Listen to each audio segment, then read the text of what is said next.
Hello guys sa ating lahat. Magandang hapon po sa ating lahat mga lifestyle. Kaya pala guys, tanong ko lang, aware ba kayo sa yung mga issue ngayon na may mga gumagamit ng kanilang account, ganun? Yung mga may nahahack, gumagamit ng mga picture at videos nila, re-upload, ganun.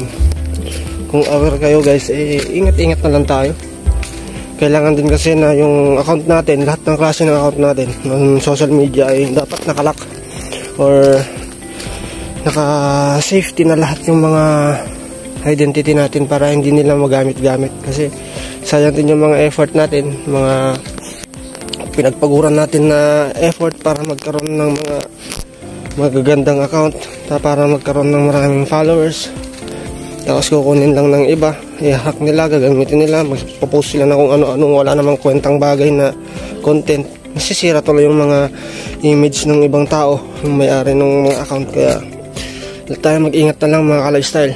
Kaya ako'y muling nagpapasalamat sa inyo dahil patuloy pa rin po kayong sumusuporta sa akin.